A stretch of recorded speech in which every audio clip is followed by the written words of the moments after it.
Ito po si Toto Tirador ulit.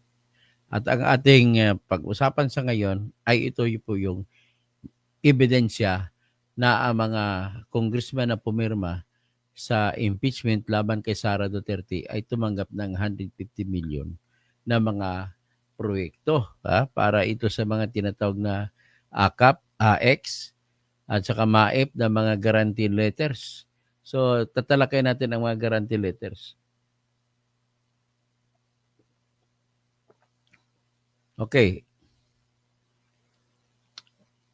Ang umpisa natin ay ang tanong, inilabas ko ito sapagkat maraming nagtatanong, may ebidensya ka ba, Tirador?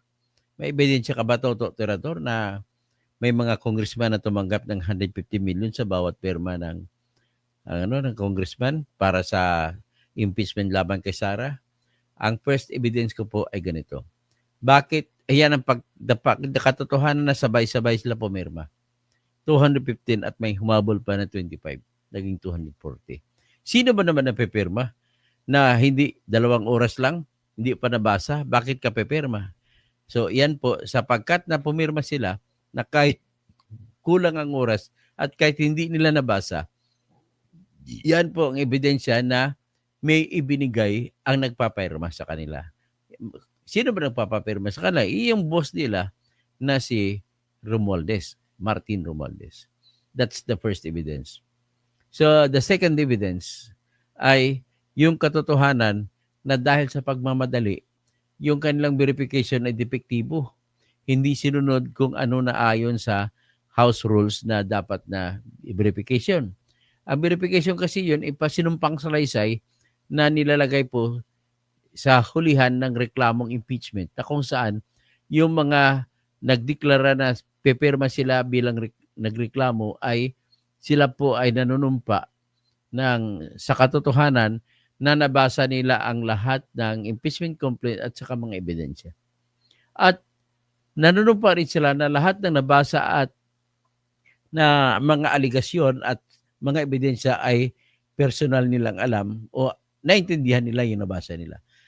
Pangatlo, ay kailangan manumpa sila sa sinumpang salaysay na yan na yung mga nakalagay na mga ebidensya at mga salita ay bawat article of impeachment, bawat mga pangyayari na nagsusuporta sa bawat article of impeachment ay alam nila ng personal at kung hindi man alam ng personal ay hango sa authentic na record.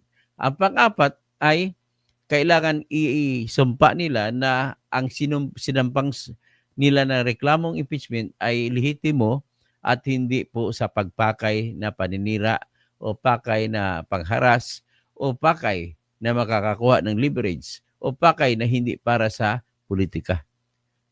So, yan po ang dapat na deklarasyon. So, ngayon, sapagkat na mali, ano bang verification na nilagay? Wala pong nakalaman sa ganun sa verification nila. Verification na lagay ay sinabi lang na verified. Wala naman sinabi kung anong detalye ng verification. At yun ay pinirmahan ng mga 250 congressmen ang pumirma. At kilala sila ng Secretary General ng House of Representatives. Yun lang. So, depektibo na. Yun pala, kung diyan pa lang, pwede mo nang ibasura. Kasi ang treatment yan sa batas, sa Supreme Court na Rules of Procedure, kapag hindi po na tama pag-verify, ay tinitingnan po yan, kinukonsidera with prima facie evidence na hindi napirmahan ang reklamo. Alam mo kung hindi napirmahan, parang walang reklamo. Ganon po yung treatment yan. So, ang kasunod na ebidensya ko ay yung maraming mga congressman ang nagpaliwanag. Kasi alam nila nagagalit yung kanilang mga botante. Kaya nagpaliwanag sila kung bakit sila ay pumirma sa kanyang tinatawag na impeachment complaint. So, ang number one evidence ko po ay ito, ipapakita ko ngayon ang ebidensya. Mismo yung petisyon na sinampa ng grupong Mindanao na lawyers sa impeachment complaint sa certiorari at nilatag nila lahat ng ebidensya. Pero bago ang lahat, nais ko muna siguro ipasa dito. Ito na, wag na natin Huwag nang intro-intro kasi uh, pwede sapat na ito. Ito pong number 1 na ebidensya natin. Ito po yung kopya ng petition na sinampa sa Supreme Court ng mga abogado sa Mindanao. So ito po isa page, anong page to? Page 84 ng kanilang petition. At by the way, yung petition na binabasa ko ay makikita nyo ito sa website ng Supreme Court sa public pleadings. At tingnan nyo po yung tinatawag na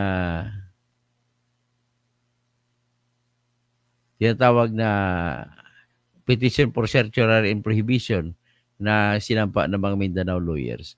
Sa page 84 po, makikita nyo po yung nakalagay roon. Page 84, 42, 65. Page 82, 83, 84. Ito una. Ang unang pinipresenta po ay si Congresswoman Mitzi Kahayon ng Caloocan. Yan po. Ayon kay Mitzi Kahayon, itong sinasabi dito, Honorable Mary Mitzi L. Kahayon, uy, reason for voting in favor of the impeachment of Vice President Sara Duterte. Ang kanyang rason, sa takot na mawala siya ng budget para sa TUPAD program. So, ito ang sinabi niya. On February 7, 2025, during a TUPAD distribution event sa mga residente ng Caloocan City, ay nagsalita si Congresswoman Mary Mitzi L. Kahayon Uy. Siya po ay natalo na ngayon ni Edgar Erese, District Representative ng Caloocan na 2nd Legislative District. At inamin niya na ang realidad sa politika na ito ay nakatali sa budget ang dahilan kung bakit siya nagdesisyon na pumirma sa impeachment complaint laban kay Sara Duterte. Sabi niya, hindi na ako magpapaipokrito sa inyo na kapag tayo ay di kasama sa majority, karamihan sa nangyayari, nawawala ng pondo. Yan po ang binanggit niya. So, 2125. Okay, hanapin natin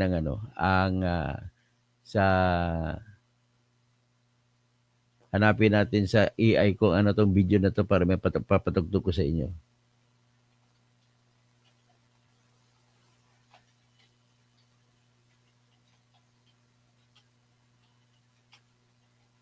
Yan, TUPAD distribution event in Caloocan City.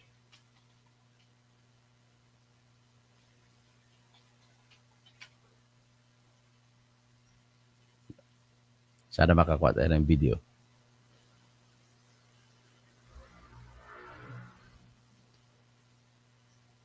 Hingi tayo dito sa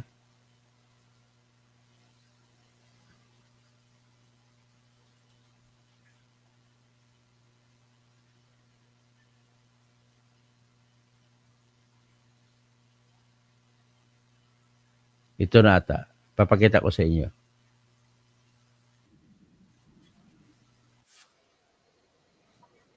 No, hindi yan. Luma na yan.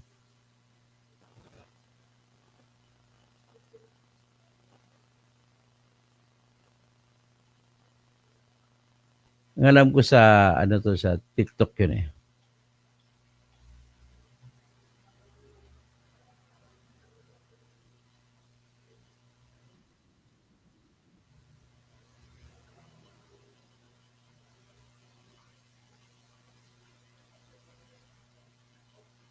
Ito, nakita ko na. Ipakita ko sa inyo. Ito po yung isang ebidensya, pinakamagandang ebidensya to para patunayan na ang mga congressman na pumirma sa impeachment ni Sara ay nakakuha ng pondo. Ito po.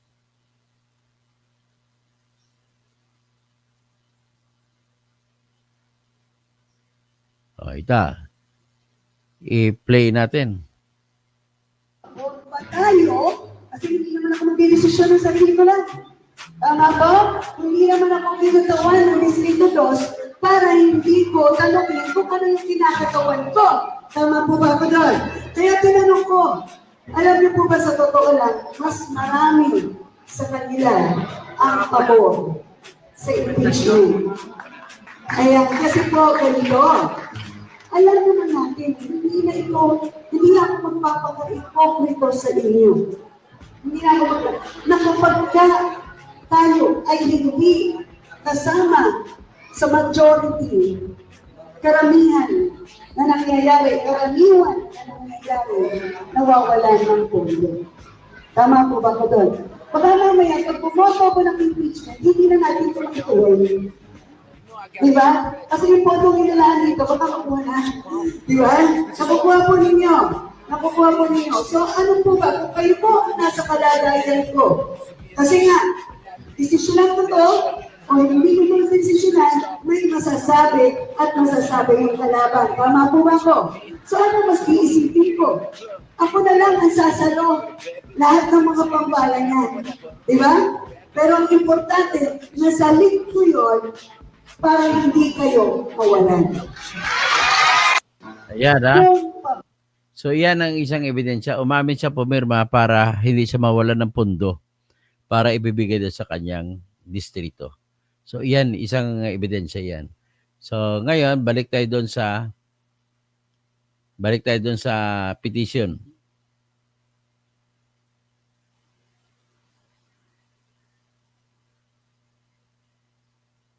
So, basahin natin ang nakalagay. Hindi na ako nagpapaipokrito sa inyo na kapag tayo ay di kasama sa majority, karamihan sa nangyari, mawawalan ng pondo. Yan ang sinabi niya. Tapos, in-explain niya. She explained that her decision to support the impeachment was driven by the risk of losing funds allocated to essential programs such as TUPAD. Sinabi niya, baka mamaya pag hindi ako bumuto ng impeachment, hindi na natin ito maitutuloy. Kasi yung pundong inilaan dito sa TUPAD, baka makuha na. Yan po siya sabi. In-explain pa niya, nakuha po ninyo? So, ibig sabihin, naintindihan ba ninyo? So, ano pa ba kung kayo po ang nasa kalagayan ko kasi nga, desisyonan ko ito o hindi ko po desisyonan. May masasabi at masasabi yung kalaban. Tama po ba ako?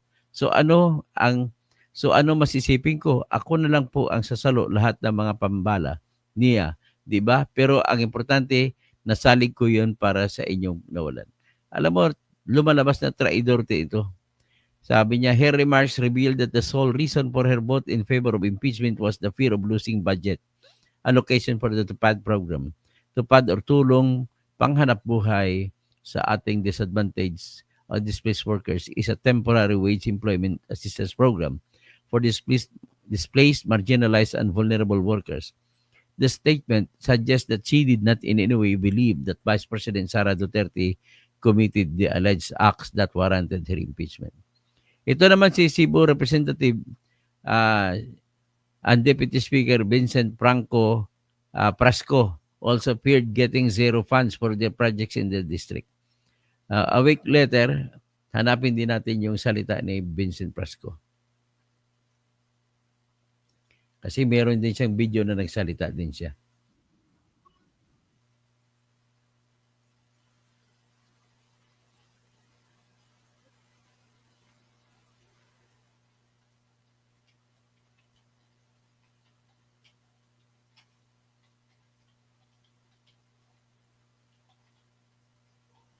Yan. Ito, nakita ko rin. Okay. So, ipi-play ko na rin si Vincent Prasco. Pangalawang ebidensya natin po ito.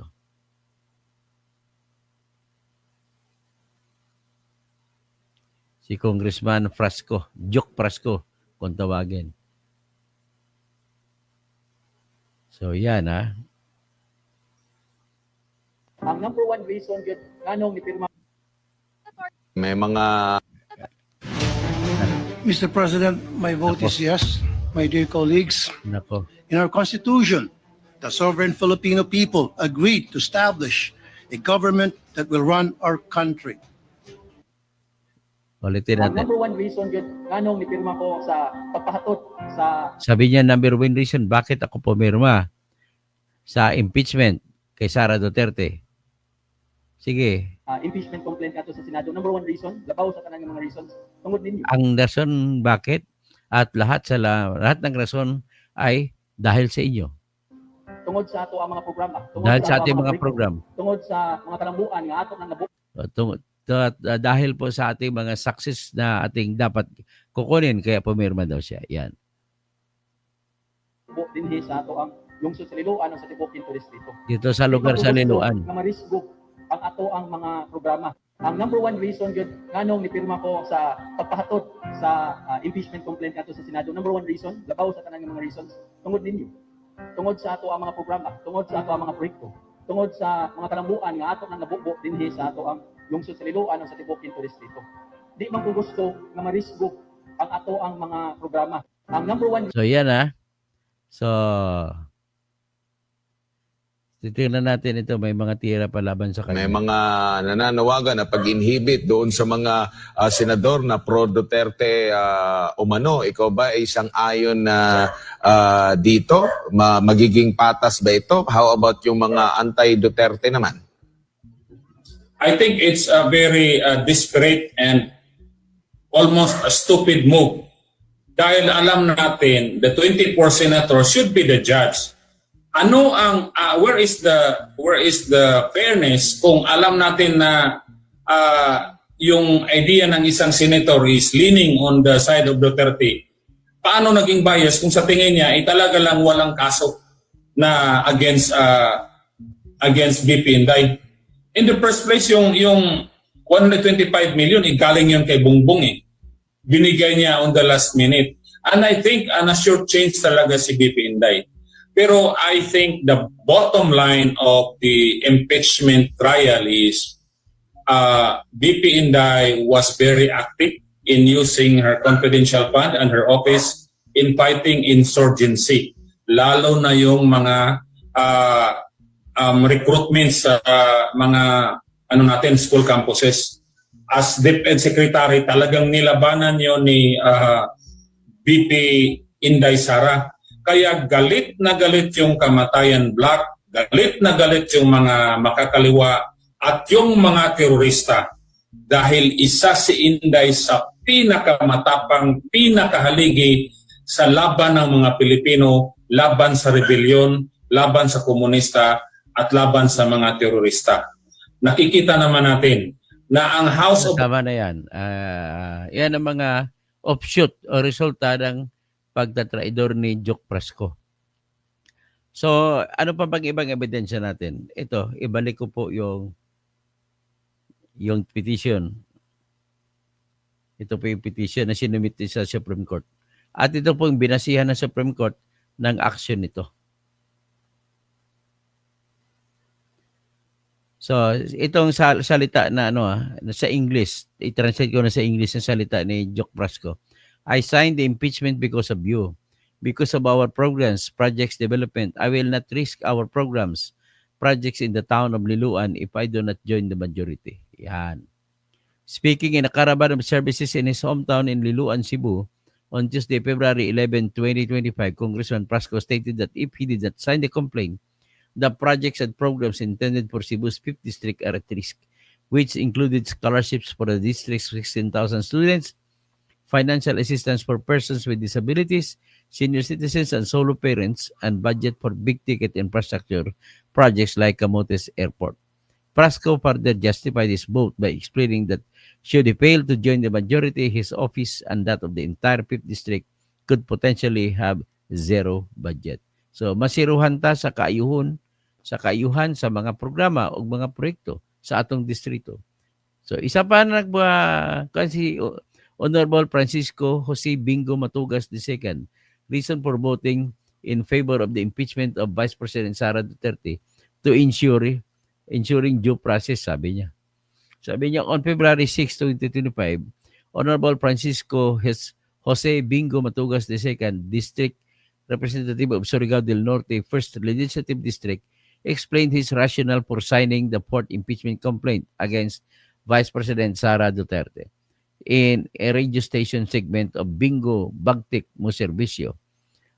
Sabi niya sa salitang Cebuano, ako na lang explain na kami sa Kongreso, labi na sa mga namirma, of course, yours truly is one of the signatories of fourth impeachment complaint.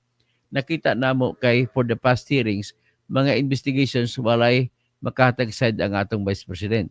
So ang gusto daw niya ay makabigyan ng pagkakataon si Vice President. As a lawyer, he emphasized that the importance of due process. I'm a believer, I'm a student, I'm a believer of the rule of law. Kay siyempre, nakaagi man tanan, pag-eskwela man law. So isa sa mga prinsipyo nan balaod is due process. So he explained that due process entails giving both sides the opportunity to present their case. So tapos despite acknowledging the Vice President's difficulties in defending herself, he maintained that impeachment provided a legal platform for accountability. So ang mahitabo, hindi nyo man maintindihan yung English, anong Cebuano, sabi niya, from what I've observed in the investigations, it seemed difficult for the Vice President to defend herself. But we should ensure she is given the chance through a legal process. I personally see this impeachment process as a platform for due process. I signed to give BP Plaza Sara the opportunity to rebut. So his remarks indicate that his reason for voting in favor of impeachment was to ensure due process. This suggests that he did not necessarily believe that Vice President Sara Duterte committed the acts. So Honorable Peter Miguel naman, yan, ang sa kanyang rason naman ay sa South Cotabato 2nd Legislative District. Actually, natalo siya eh. Shared his perspective on the impeachment of Vice President Sara Duterte. Sabi niya, ang pinaka-importante lang naman dire, ginlantaw lang namon kung ara, form, and substance ng complaint. So, check whether the complaint meets the required form and substance. So, why tagin husgahan ang sulod sa complaint? So, on our part, it is merely procedural. It is what we call as ministerial. We only verify the complaint. That's why the document we filed is called verified complaint. So, yan po ang resulta. Nagdaan lang daw sa kanyang papel, hindi niya binasa. Kaya pinirmahan niya. To be honest, wala. I-deny niya na may monetary consideration. Ini voluntary lang daw sa kanya. Okay. Pero ang katotohanan dyan, natalo na siya ni Ferdinand Hernandez. Okay. Si Lordan Swan na congressman naman ng Cagayan de Oro, sabi niya, the reason for voting in favor of the impeachment of Vice President Sara Duterte was to ensure that she was given due process. He also cited the pressure of aligning with the majority. Ito matindi. The pressure of aligning with majority to avoid being labeled as the opposition. Kaya pumirma siya, pero pera itong hinahabol dito. So, siya nag-release ng official statement sa Facebook niya.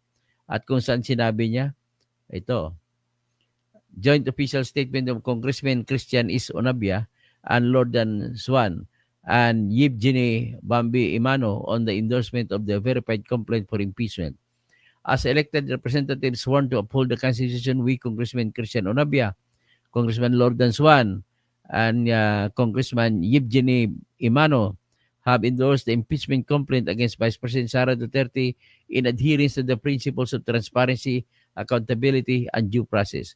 This endorsement is not a verdict of guilt, nor is it driven by political interest. Rather, it is a recognition of the constitutional process that ensures all public officials are afforded the opportunity to respond to allegations in a fair and impartial forum. By allowing the impeachment process to proceed, the Vice President is given the platform to present her defense, refute accusations, and clear her name before the Senate, sitting as the impeachment court. Our vote for impeachment was not to condemn the person of the Vice President, but rather to ensure that she is afforded the proper forum. Paulit-ulit.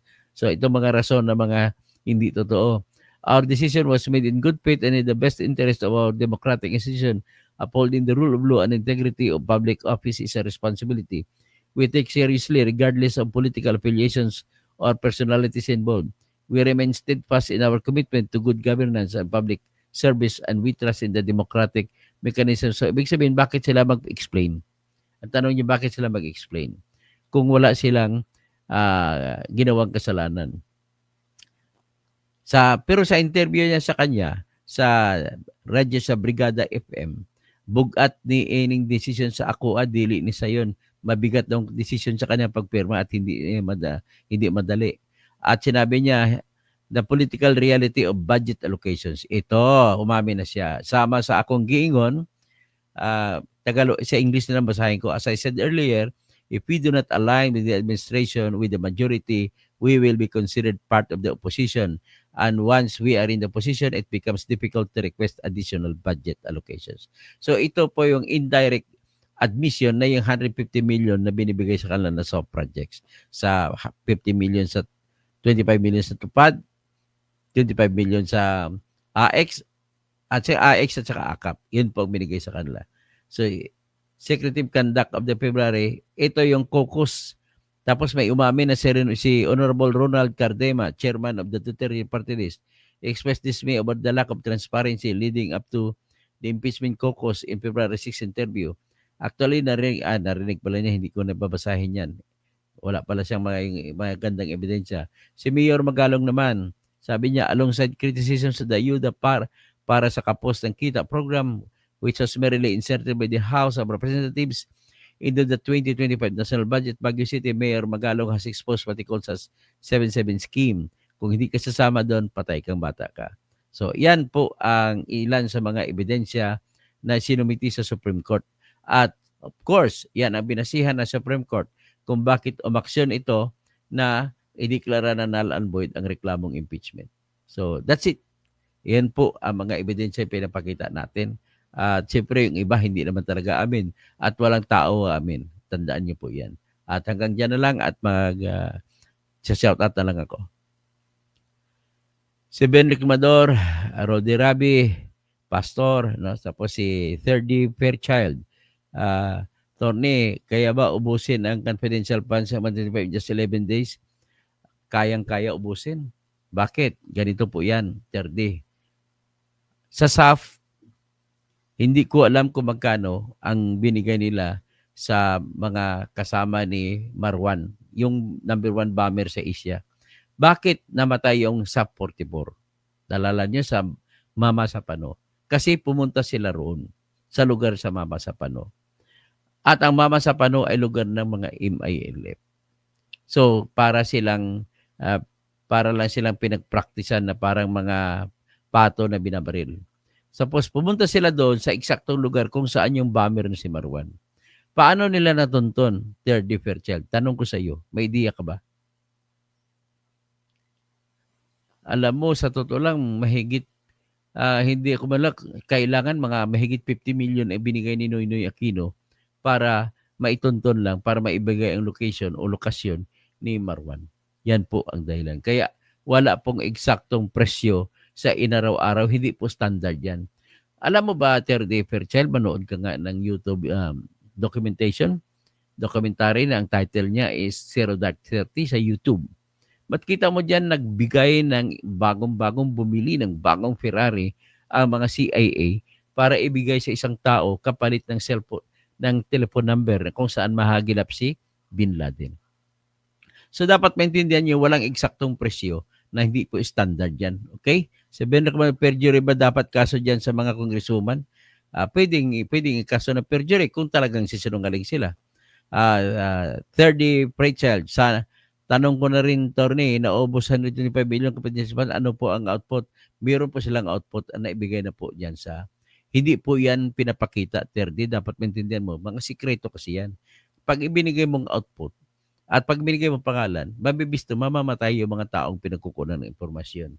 Pero hindi ko rin sinasabi na hindi binulsa ni Sara. Pwede pong mangyari na binulsa niya. Okay? So, mali po yung ginawa ng Quadcom o ng government na ipakita yung mga resibo. Kasi po, pag pinakita mo ang totoong pangalan, ay pwede silang patayin ng mga NPA. Kasi kalimit po, ginamit po laban sa mga nag-ooperate, pumapasok sa high schools na nagre-recruit sa mga magiging NPA. Okay? Sana naintindihan ninyo yan. Cynthia Gabriel, ginamit sa paghuli nila Castro, Jokno. Yun, pwede rin mangyari na doon ginamit. Kaya natunton kung bakit na, biro mo na nakita doon sa Bukidnon. Bakit nala sa Talaingod Municipality, ang layo-layo niya yun, nalaman pa na mayroon plang operation doon. Yan ay dahil po sa ginamit na confidential fund. Ben Reclamador, kung nilabanan ni BP Sara ang insurgency sa DepEd, nasaan ang resulta? Marami pong resulta. Kaya nga kita mo nga, maraming naaresto, maraming sumuko, at hindi na nabawasan na yung pag-recruit ng mga bata na magiging NPA. Benji Pasco, sa taas ng pangarap ng ni Tambaluslos, kailangan maalis sa pwesto si Madam. Ben Reklamador, ang niluloko lang kayo nito. Ang sa likod nito, ang dulot-dulo nito ay ambisyon ni Romualdez na magiging Pangulo ng Pilipinas. So General Isaac, Diyos me, Marimar, hinahanap nyo 125 million 11 days, samantalang 150M ni One Day per doon saan na utak nyo, ano nangyari sa inyo? O per pirma ha, 150 million, hindi nyo hinanap. Nuclear Reactor Reacts, ulitin nyo yan sa 2026 GEA. Okay, Ben Recamador, prime example yan kung bakit mahirap mag-impeach. Pwedeng meron magperma ng bugas para hindi ma-dismiss ang impeachment. Senator Jose Alan Mendez-Tebelen, it is but natural for them to deny that they signed because of the promises of fund released to them, even if it's true. Nuclear Reactor Reacts, mas mahal pa ang perma kaysa nilustay. O nga, 125 million ang nilustay, ang perma 150 million. Anong klase? Asan ang logic, no? Let's, Yaltisme Katoto, ang masabi mo sa privilege speech ni De Lima, ay wala yun. Napakinggan ko po yan, wala yun. It's empty dreams. Tapos empty actions. Ginalyn Isaac Nuclear, di man pinasa, sinabihan ng pirma may 150 million agad. Sabi ni Nuclear Reactor Reacts, third differential implied na ang resulta. So yan, so sa susunod, isisiwalat ko po, alis lang ako, ang patungkol sa privilege speech ni Laila De Lima. Okay? Magandang umaga po sa inyong lahat.